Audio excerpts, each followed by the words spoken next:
American TESOL presents Free Friday webinars.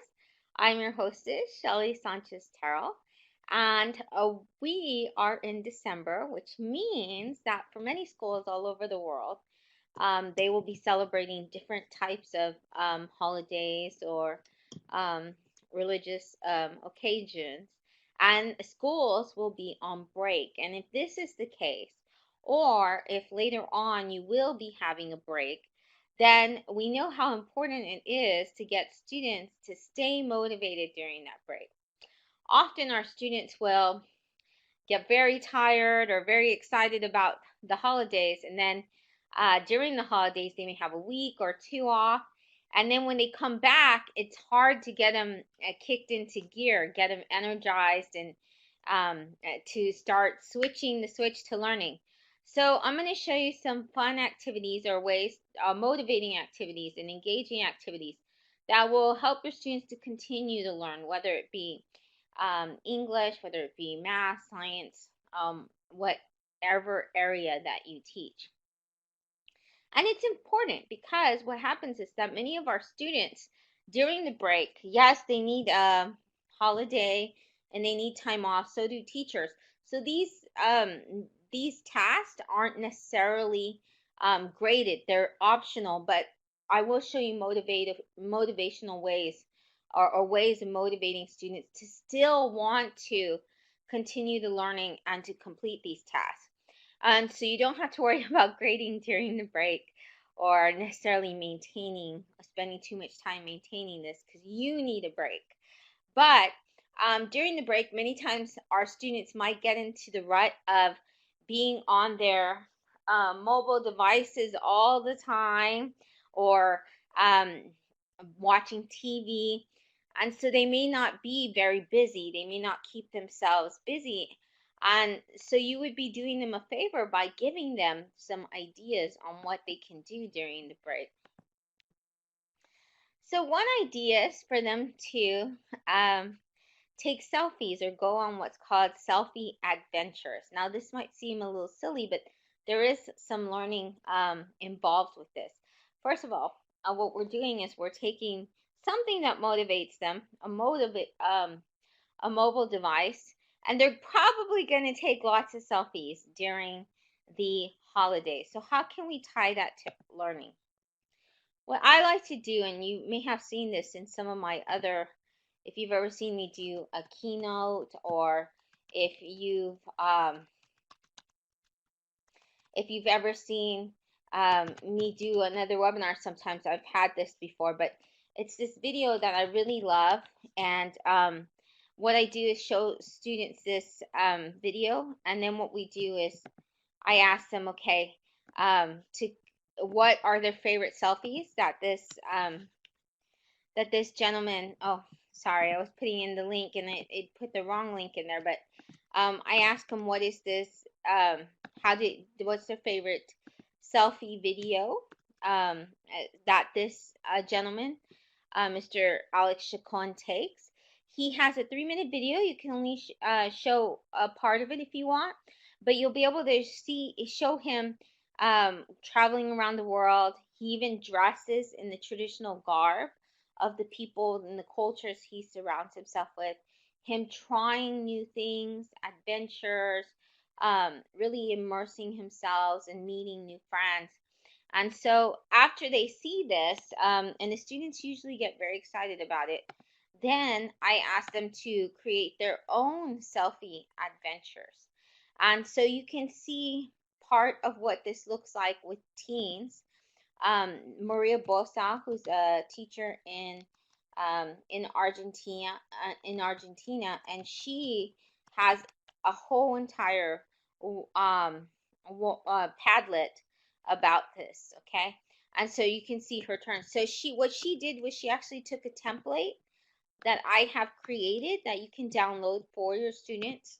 So I will go ahead and get you that template. It's a PowerPoint, and you can adapt it any way you want.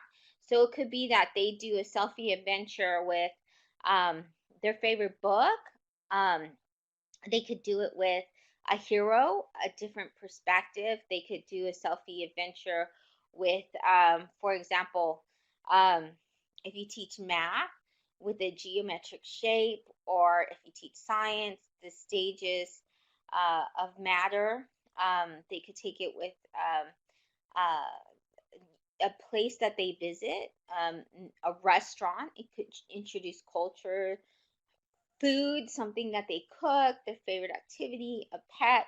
So you can make it any way that they want. Usually, I have them when they come back do a presentation, or they can create a little selfie video as well. Or they can even do a writing to kind of describe what it is that each selfie picture represents, like what kind of adventure they had. This gets them out and moving. This gets them out of the chair or out of the bed. Instead of watching TV, they're moving around, they're taking pictures all around them and looking for learning all around them, which I think is very good. So that's why I like this activity. Now, you might think, okay, that I teach children, so how can I really have children do this? Well, um, oh, and thank you, Herm, for that great link there, 10 ways to use selfies in the classroom. What a great article that we'll have to add to our resources there. But you can see, you can show them those. Now, if you wanted to use for children, well, I've created a way for children to do this as well. One way is to create a selfie adventure with a character instead. So instead of your students just um, they can have either something like a flat Stanley. Flat Stanley is a piece of paper. He's usually like a little paper character, and your students can decorate him any way that they would like. But also, they can have little adventures, and Flat Stanley can have a selfie adventure. So here what I've done is I actually made a video for students. I had to go and I was teaching. I was a guest lecturer and teacher in Croatia and Slovenia. So I had Hello Kitty for the girls, and then I had a robot that says San Antonio. You can kind of see San Antonio there. And then they went on their own adventures in Croatia and Slovenia. While I was there, they took a selfie adventure.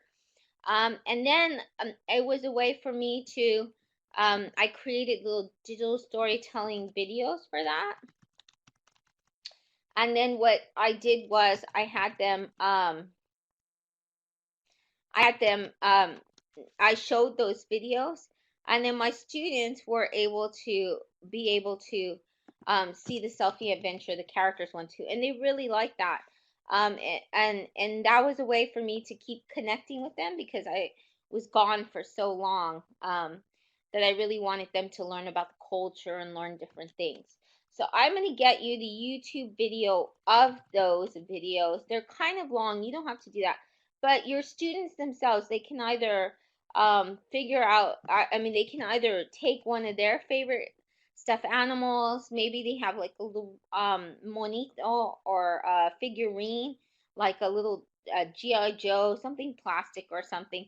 Or they can even take, like, for example, a character in a book that they're learning about, but that they happen to really enjoy and take them on selfie adventures. And this way you protect the children, because the children aren't going to be showing their faces. They're not going to be, let's see, they're not going to also be showing who they are, identifying themselves. And so that really does help them a lot. So I'm going to go ahead and give you a link to those videos so you can see what they look like, and they can make a digital story about it. So they do get that reading, and they do get that writing, and they can look at each other's when they come back. So there are more activities that you can do. You can put these activities in what's known as a digital advent calendar. Now, I've been doing these for quite a few years, and I have a template that you can use that's on my blog, Teachery Bootcamp. So if you go to the blog right now, then you'll be able to see this and also be able to get some resources from the webinar today. So I'll go ahead and put that as well. So with the, oh, thank you, Peggy, for putting it. You beat me to it. The digital advent calendar, it's a template. I make it with Google Docs. And so what I do is I also put it with ThingLink. So you can adjust the template any way you want, edit it any way you want. You can, and then you take a screenshot, and then you can add either writing prompts. You can add, here I've added different apps students can use. You can also add, for example, different adventures you want them to go to, missions. You can have them explore different sites. The Selfie Adventure, if it's a Selfie Adventure, it could be a selfie a day of what they're learning about. So you can make it any way that they want. Now, here's an example of writing prompts from NTB, who's actually here. She went ahead and took this, and it was great because she made her own. And these are writing prompts for her language learners. So um, you can find the link here, and you'll be able to see how she simply did it with a ThingLink as well. I wonder if I can make this a little bit bigger. Let's see if I can make that. Maybe you can see that. But you see how here she gives the challenge, take some Christmas photos and make a collage with PicMonkey. So, and then upload this to your blog, write some words about your photos. So your students are getting that reading to go with it as well. So you can adapt this template any way that you want, or whatever activities are going to be best suited for your students. That's the way it's meant to be. Now, this week from Ariana, from Croatia, which was one of the teachers that I did visit in her classroom. Her class is one of the pictures there with Hello Kitty. She introduced me to this new website called Turjun.com. And Turjun is a way to make an advent calendar. It is the best way that I've seen so far. So I'm really excited that Ariana posted hers, because it's such a great website. I have not seen such a great tool before. So I really encourage you to look at this one. This is what it looks like. So this is actually Ariana's. Ariana Blazek, her Twitter handle is AB from Z. And so she made one that's called a random acts of kindness for fellow teachers. Now this is a true, so my template I've used for about 3 or 4 years I've had for teachers. But this one is a true advent calendar.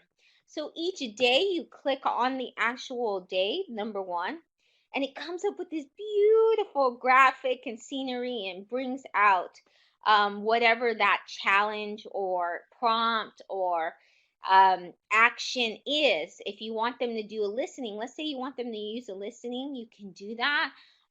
If you want them to watch a video, it could be videos that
hear me.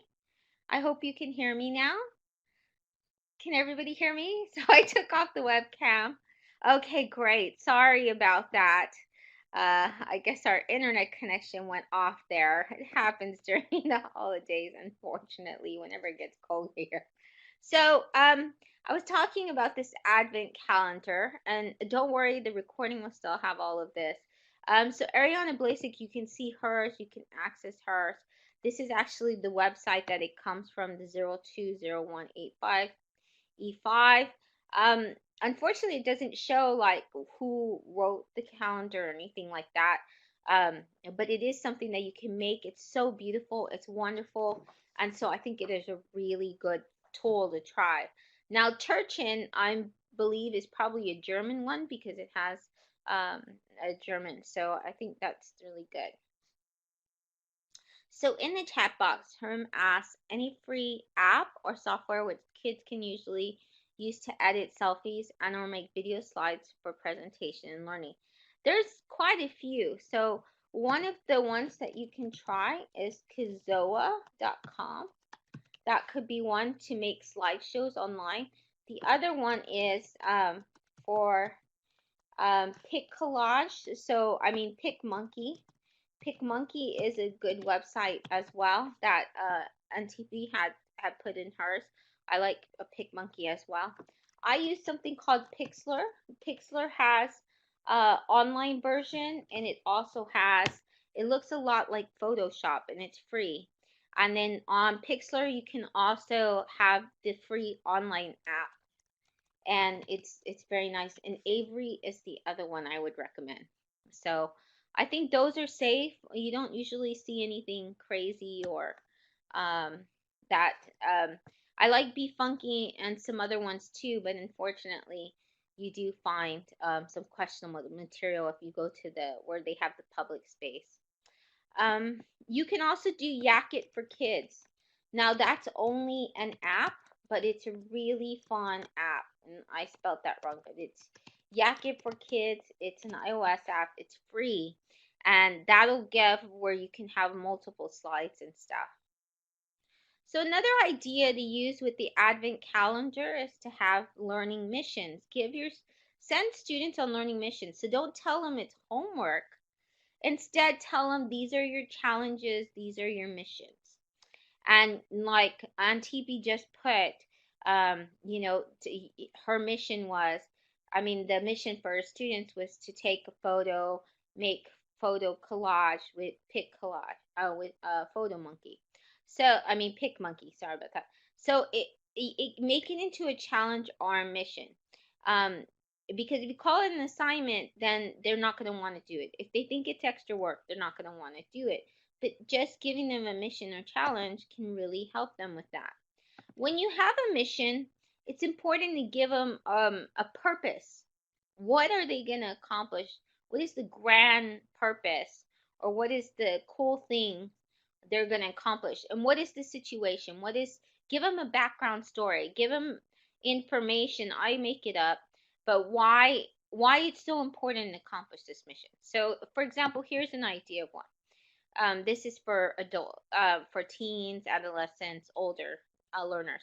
But it says the mayor, here's the situation. So here's the story I came up with. The mayor is ridding the city of graffiti unless he's convinced it is art or serves a purpose. So their mission or their challenge, you can call it challenges, create a persuasive presentation you will show the mayor and his staff.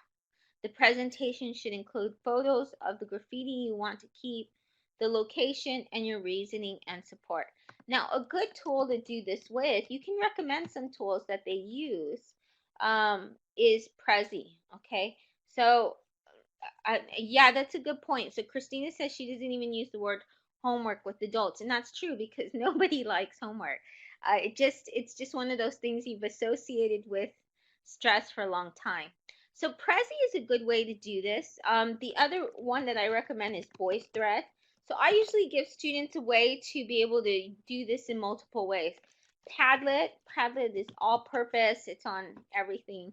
You don't even have to register if you make them for your students. I'm going to publish and then show my students work on digital portfolios. They did digital portfolios on Padlet. I use Padlet quite a lot. I love Padlet. So there's a way that you can do this. And here you give them a mission, and then you can also give them some web tools or tools to complete the mission. That can be part of the mission as well. You can give them photo challenge. So as you saw, TB had given her students photo challenges. Here's another one. Snap a photo that represents a fraction. Create a word problem for your peers. And then you can give them the purpose. The purpose is this will help us to really visualize word problems. You'll be able to do better on a test or something. So there should always be some kind of purpose. This will be fun because then we can identify fractions within the city, or just give them something that's a reasoning behind accomplishing this mission. You can do a point system if you'd like. That's one way. So I so for me, I don't use points, but when I did use points, what I would do is, if I'm not so worried how they accomplish the mission. I'm more worried that they accomplish the mission. That is, during the break, I just want them to keep learning, to keep having English or writing or reading, whatever it is, um, on their mind. So for that reason, usually I have an auto system.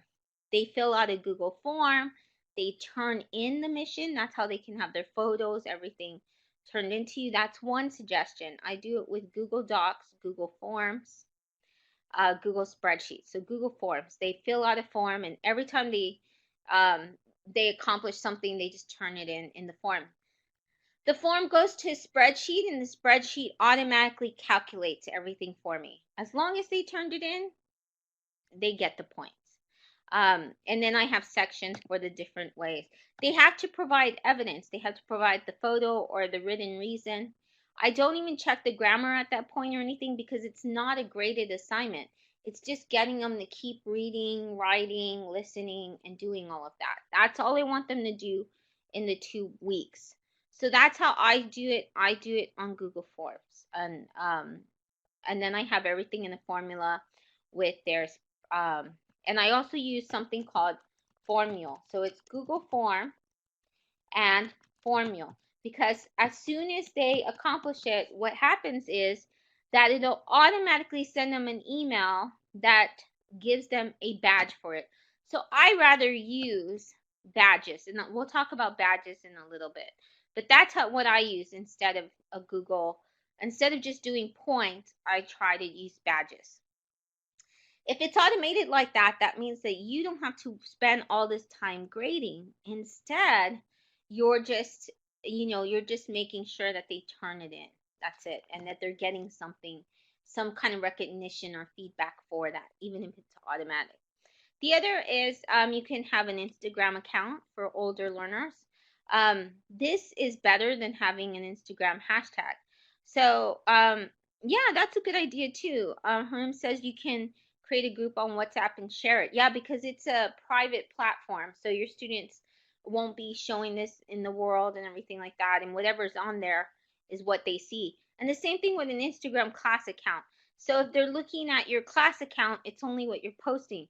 Now, I don't use a hashtag or try to get them on the stream, because hashtags on Instagram are not filtered. And a lot of times, even with the education ones, all the education ones that are hashtags that I've seen have been spammed, and they're not good stuff. So I would recommend, if you are going to use Instagram, which is great because you can have videos, you can have Instagram stories, you can have photos. I mean, there's just so much you can do with Instagram. Then you keep it all just on your page. So adding a badge is the way that I keep track and that I get students to do this. I actually, Peggy, George, and I did a Google Hangout once where I walked her through the process of how I do this automatically with Google Form. And so I use Credly a lot. Credly will automatically give them a confirmation code, and it'll automatically send their badge. So I do it with badges. I use Credly. The only thing is that your students, they would have to register with Credly. But that's okay, because the reason why I like to use Credly's is because that's for life. So they have all their badges in one area. They can show that to future employers. They can show that to their school. these badges show that they have other qualities other than just academics, that not only did they do well in school, but that they are leaders, or they work well in groups, or they're creative. So badges are a great way to show, for students to be able to collect them. They like collecting them. They get very motivated. My students, they really, really loved being able to have the badge. A lot of them would do the extra work and just post it on their social media sites, on Facebook, on Twitter, on different places. And that was not ever suggested to them. So we didn't ask them to do that. We didn't ask them to put it, but they were so excited they did it anyway. And I've noticed that they posted on their blogs and things like that. So it is a very motivating and factor for students. I found a lot more students um, accomplish things and missions with badges if they were just given a badge. Now, a badge isn't just a little icon. With the badge, they have to upload evidence. They upload a snapshot of what they did. They also have to do a writing. They write a little description that talks about what they learned from the experience and what they accomplished. So you have that element to it. On Credly, you can require that they have evidence to show their work. On Credly, you can also make very cool badges, like you can see here. Oops, wrong one. But here you can see the badges. Those were made with Credly, so I like that too, that Credly lets you make them. But if you want something that's more, if you want to add more design and stuff, you can go to opengadgets.me/designer.html, and you can make even nicer, better badges there. So that I usually use openbadges.me, and then the badge that I make, I upload it to Credly. If you do use points or even badges, after they collect so many badges or so many points, you could have a prize system. So, I mean, that's another way to motivate your learners. You can have it to where there's a little store where you've collected things from maybe a €1, a dollar, yen stores. I know those are all over the world because every time I travel all over the world, I've been to 28 countries.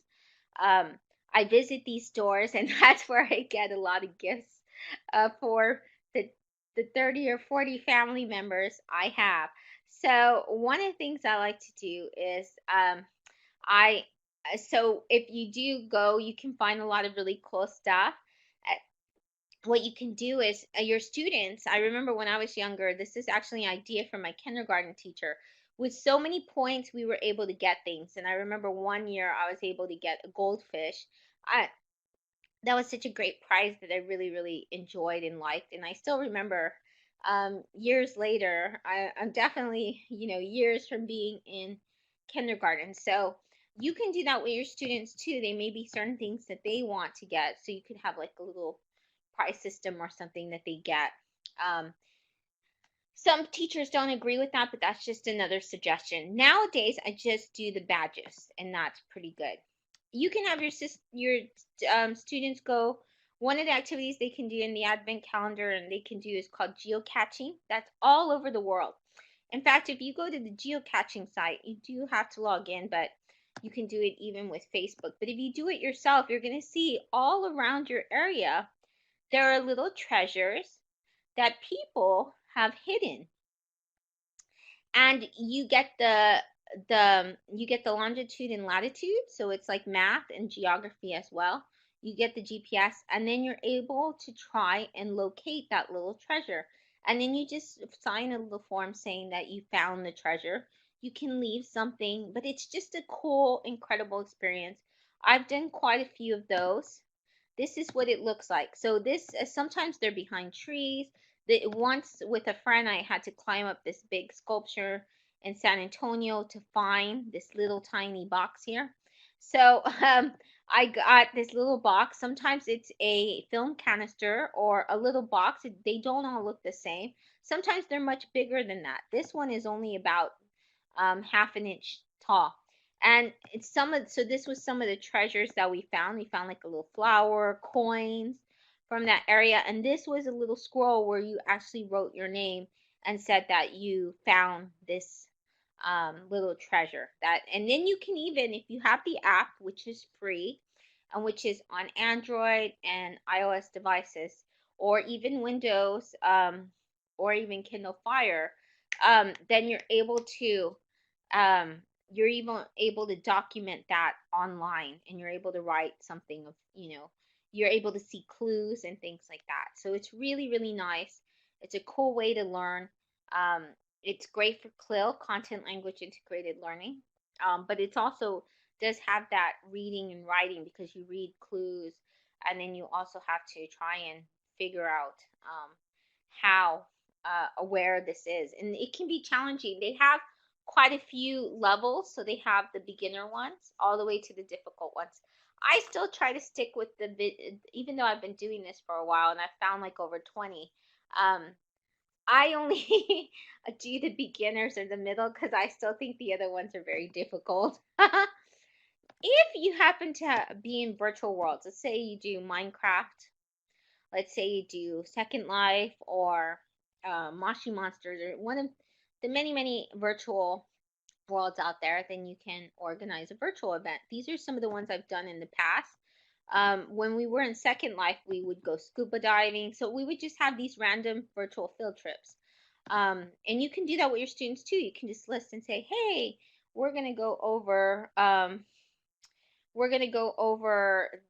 and do this virtual field trip. We're going to go sailing this week. We're going to go to space this week.